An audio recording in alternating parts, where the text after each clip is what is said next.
So I'd like to now turn our attention to our guest speaker and let you know that soon after we selected the theme of this exhibition, I knew who the speaker for the opening should be, Dr. Shuli Rubin Schwartz. I met her over Zoom as she led a series of classes revolving around the contribution of notable Jewish American women. It was immediately obvious that she is a consummate scholar, masterful teacher, a warm and generous person, and the perfect choice to share her experience as a groundbreaking scholar and teacher tonight. So let me tell you more about Dr. Schwartz. Shirley Rubin Schwartz, Irving Lehrman Research Professor of American Jewish History, a groundbreaking scholar of American Jewish history, and a visionary institutional leader, is the 8th Chancellor of the Jewish Theological Seminary. She is the first woman to serve in this role in its 135-year history. Chancellor Schwartz is devoted to building on JTS's unique strengths as a Jewish institution of higher learning that trains future leaders through deep study with both head and heart of Jewish texts, ideas, and history. In JTS's thriving community, students develop the creative ability to imbue others with the intellectual, cultural, and religious sustenance that our tradition offers, and they enrich every community of which they are a part. Previously, Dr. Schwartz played a central role in shaping and strengthening JTS's academic programs while teaching and mentoring countless students. From 1993 to 2018, she served as Dean of the Albert A. List College of Jewish Studies, JTS's undergraduate dual degree program with Columbia University and Barnard College. In 2010, she was also named Dean of the Gershon Kex Graduate School. In 2018, she assumed the provostship while continuing as Dean of the Kex School. Chancellor Schwartz was one of the first women on the JTS faculty and played an instrumental role in introducing Jewish gender studies into the curriculum. As a scholar, she brings to light previously overlooked contributions of women to Jewish life and culture over the centuries, and continually expands our understanding of American Judaism.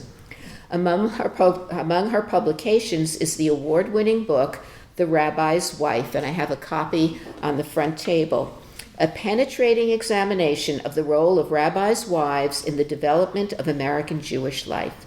I am thrilled to present to you Dr. Schwartz. It's wonderful to be here. To see many familiar faces, many new faces, and I thank you for the opportunity. I want to first begin by thanking Rabbi Bolton for your kind words, and to thank you also for your leadership. Rabbinic leadership is always critical to a community, never more so than in these challenging times. So I thank you. We are here to celebrate this evening, but our hearts are heavy.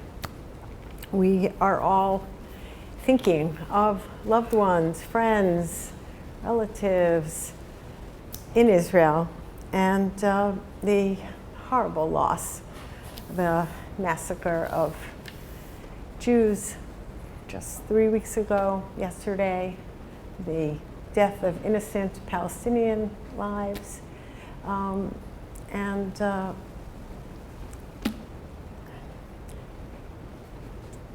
God willing, we will look back on this moment, and there will be extraordinary individuals who will emerge with the leadership, with the vision to help us see our way forward.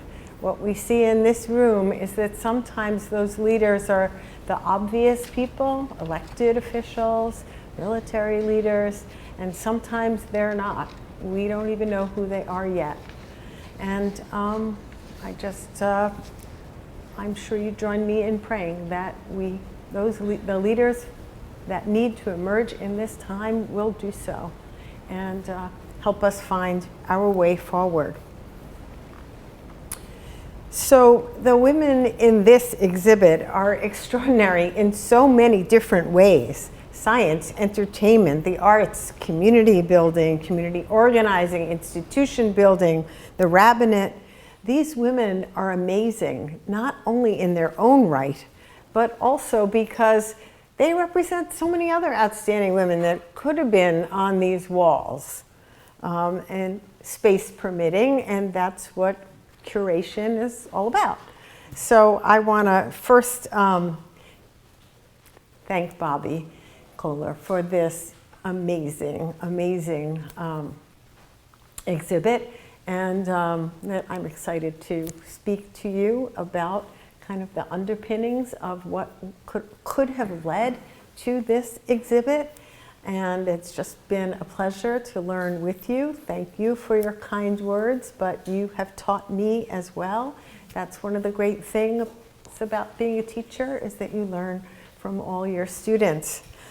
I want to also, and I just want to say, it was apparent from the moment that I met you, your artistic sensibility and discernment, your curiosity, all of that was very clear. So I was really excited to see what this was going to be about, and I knew that I would love it. And I do. So thank you. I want to thank Mimi Alperin. Mimi, thank you. JTS trustee who introduced me to Bobby and is part of that study group. So thank you so much. And thank you to Diane for the shout out. It's not often that we get to be in a room with someone we went to high school with, so it's a special pleasure. And I also want to acknowledge the presence of Francine Klagsbrun, one of many extraordinary women here tonight, and a JTS graduate, along with my mother, Gila Pearlstein Rubin. They were classmates, but also someone who has served as a role model for me for many years, of what women can achieve when they are learned, savvy, engaged with the issues of the day. I'm not surprised that you wrote this book about Henrietta Szold, because you embody the same qualities that she had as well. Francine has had a huge impact in spreading Torah, Jewish values, and feminism to millions of women through her prolific and eloquent writing. Thank you for being here.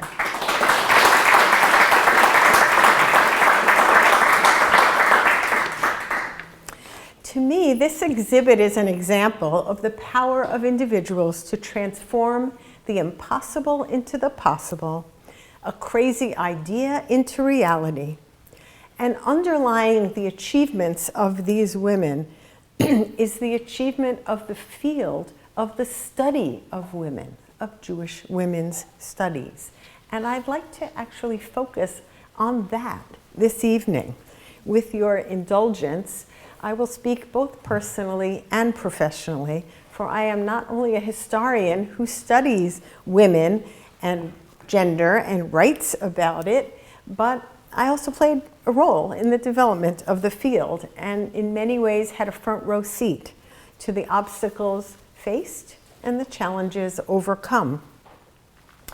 When I was in college, women's studies was in its infancy. Even at Barnard, a women's college, my syllabi consisted of almost exclusively of male writers, and the few women's studies courses that were offered barely registered on my radar.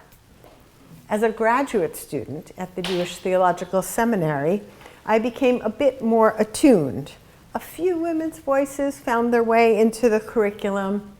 I was sensitized enough that when I opened one of the classic History of the Jewish People by Solomon Grazel, some of you may remember that name, and the chapter on the wave of Eastern European immigration to the United States begins with the sentence, and the immigrants came to the United States in large numbers with their wives and children.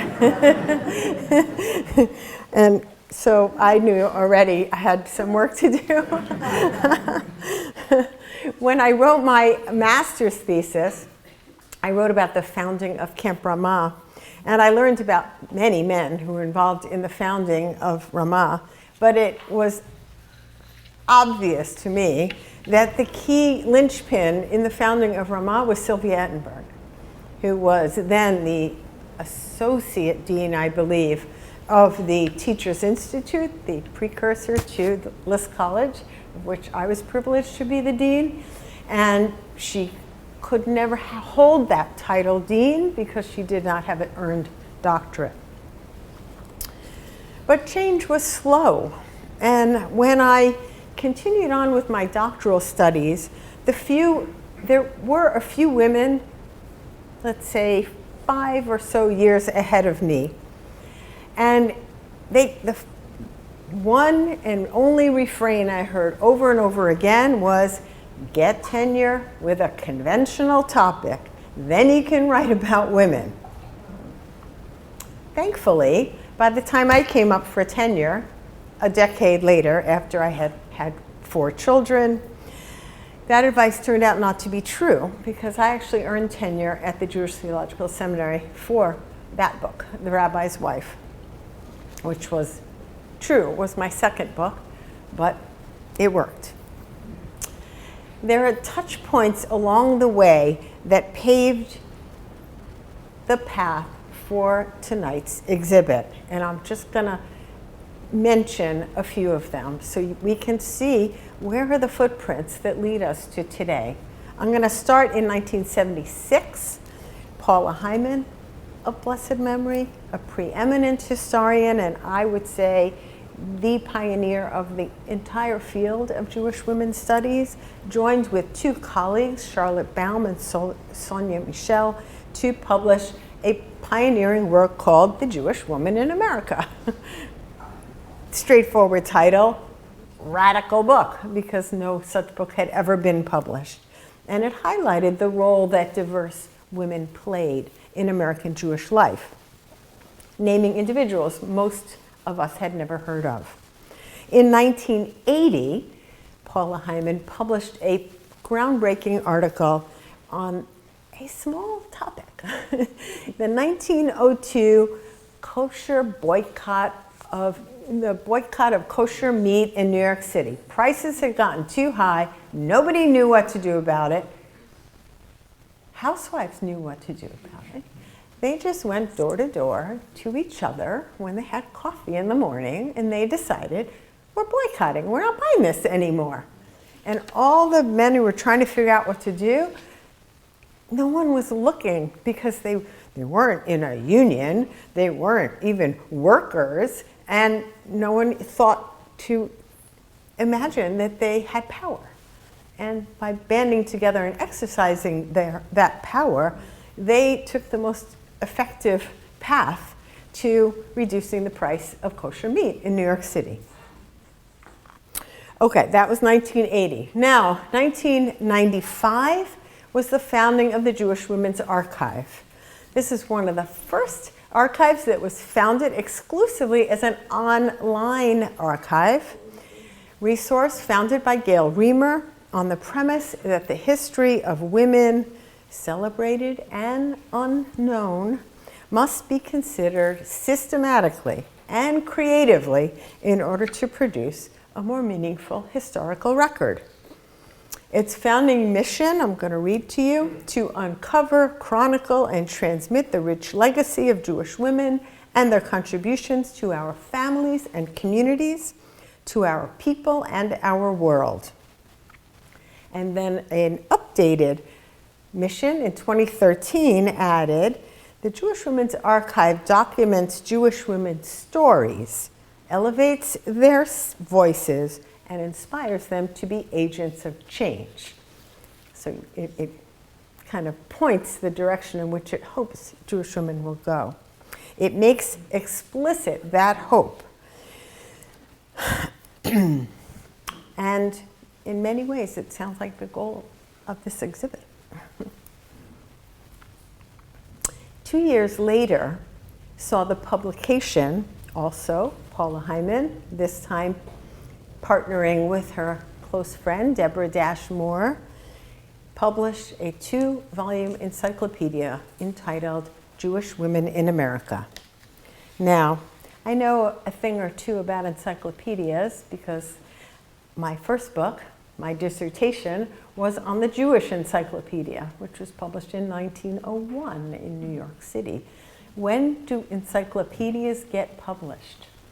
They get published after a very fertile period of time when there's a lot of new information that needs to be synthesized and distilled in a clear and accessible manner.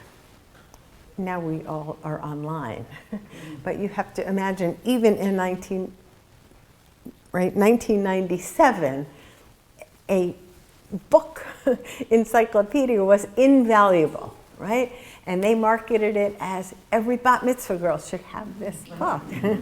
And then when you have an assignment and you need to write about someone, you could actually find a Jewish woman to write about. But that encyclopedia could only have come to be because by 1997, there were 25 years of scholarship on Jewish women to fill the pages of a 2-volume encyclopedia. A year later, the Jewish Theological Seminary became the first institution of higher learning to offer a Master of Arts in Jewish Gender and Women's Studies. Well, I should say in 1998, to be accurate, it was in Jewish Women's Studies, and then in 2009, it switched to Jewish Gender and Women's Studies. It offers students the opportunity to examine the history, literature, and culture of Jewish women and men from the perspective of gender. And it also infuses the entire curriculum at JTS, so not only those who are getting a master's in the field, but everyone studying at JTS is exposed to this. I remember for many years, a good dozen years, if not more, I taught a course called Women in Jewish History. And every time I taught the course, I said, and I hope someday I will retire this course. And now it has been retired. Because if you are teaching Jewish history, you are teaching the history of the Jews. And unlike Solomon Grazel, to me, the Jews means all Jews of whatever gender. And so we've advanced.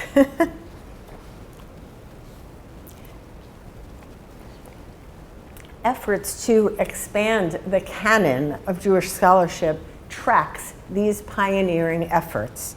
Scholars needed to comb the past with the awareness and sensibilities of the present. We asked very different questions and looked for different kinds of sources. And when we did this, we discovered new things. Did women write? How did they live their lives? Were they Jewishly educated? Were they community leaders? Were they activists? What were their expectations, their challenges, their hopes, their fears? How did they engage with the larger society? We didn't really know. We extrapolated from studies of men, or we didn't really ask questions about social history. History took a very different form at this time, happily. Lo and behold, when we began to look, we found more than we dreamed possible. We unearthed so much material by extraordinary individuals previously unknown to us, or known only indirectly in sources that were written by men. Because of the way scholars and archivists and ordinary people had determined what was worthy, so much was deemed insignificant, unimportant, and therefore lost, at least temporarily, to history. I discovered all this when I began the research for what became The Rabbi's Wife. I was hoping to learn about where were the female leaders who were learned and educated and interested in making a difference in the Jewish people. Where were they before the 1970s when women started agitating to become rabbis? as you heard, my mother was a Rebbitzin. I observed her and all of her peers, and it was obvious to me that women played a crucial role in congregational life in post-war America, and a key role in their husband's success and in the congregation's success. No one ever acknowledged this. There were lots of articles on the American Rabbinate that spoke about the rabbis as if they had done this single-handedly. And I was determined to change that narrative. Many people discouraged me. Oh, there are no sources. You're not going to find anything. What are you going to write about? You won't find enough for a book. Wives were just helpmeets. There's nothing more to say. This is what I heard over and over again. So I began by conducting a lot of oral history interviews. I met amazing women in the process. I started with an article, and I interviewed all my mother's friends. And then those friends led me to other people, and I expanded beyond the conservative rabbinates or Reform rabbis' wives, Orthodox rabbis' wives. But then I wanted, as a historian, I needed to verify the oral history with some written sources. Sometimes I lucked out. I remember one time interviewing a rabbinic couple who had facilitated Jewish marriage encounter retreats. It was all the rage in the 70s, marriage encounter. And marriage encounter was a very Christian kind of support group, retreat, the whole, and so some rabbis got involved and decided that we needed a Jewish marriage encounter. When I asked if she had any documentation of what they had done, she pulled out a meticulously organized box of file folders and said, "Here, just take them." Another woman, when I asked if she had saved anything from her years as a Rebbitzin, she pointed me to the bottom drawer of a file cabinet in the corner, and she said, "I just dump whatever it is in there because I just don't like to throw things out. I don't think there's anything important there, but you can have it if you want."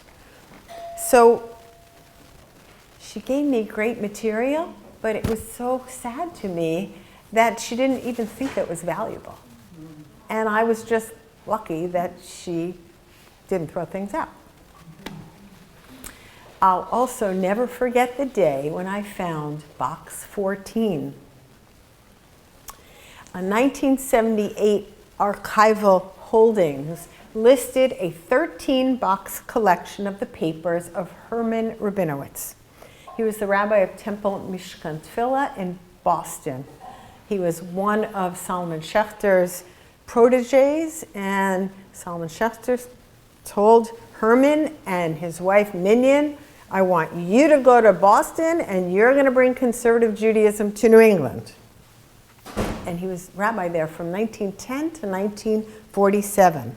But even though he and his wife worked together to build the synagogue community and published their memoirs in one volume, as it's called, The Waking Heart, her papers were nowhere to be found. I kept badgering the archivist because I had read enough that I was convinced that there was more material that was her papers and that they probably were donated to JTS at the same time as she had donated her husband's papers. A few years later, I got a call when JTS was cleaning out the Kripke Tower in preparation for the last renovation at JTS. The archivist found box 14. Mrs. Rabinowitz Minion, letters, articles, memoirs, notes, reviews, etc. Somehow, this box had gotten separated from the rest of the collection, abandoned in an unused storage area. If I hadn't nudged the archivist and kind of put her it was like in her brain somewhere. I don't know that anyone would have properly identified that box and reintegrated it into the collection. I'm happy that now the collection is renamed the Herman H. and Minion L. Rabinowitz Papers. And I'm also happy to say that every archive I visited now has a separate finding aid for Rebbitzins. None of them had it before. And so thanks to this kind of dogged research and the help of amazing archivists, I was able to bring to light the achievements of countless women whose roles in strengthening Jewish life had been under-acknowledged and whose story is an essential part of our history. And this story had to be documented, cataloged, and told. Thankfully, this desire to find women's voices and contributions has extended well beyond the Academy. And when I think of this exhibit tonight, I think of the New York Times initiative that began in March of 2018 called Overlooked, which I'm sure many of you have seen, right? It was initiated by Amisha Padnani and Jessica Bennett. They understood that the newspaper of record had published thousands of obituaries since 1851. But the vast majority chronicled the lives of men, mostly prominent white men. They decided to repair this historic inequity by soliciting nominations and then at regular intervals publishing obituaries for long dead women that the newspaper had, quote, overlooked. Finally, they explained that from that moment on, the New York Times would adopt a more inclusive process to determine who ought to be memorialized in a New York Times obituary in the future. I find these obituaries of overlooked women to be extraordinarily moving. And you're shaking your head, so clearly many of you agree. It is so powerful to be able to raise women up from obscurity and give them their due. She Did It is the artistic equivalent of this impulse. And it is a great honor and pleasure to celebrate its opening this evening. May every person who walks into OrZarua be enriched by learning about the extraordinary women featured here. And may it inspire all of us to recognize the greatness of Jewish women everywhere.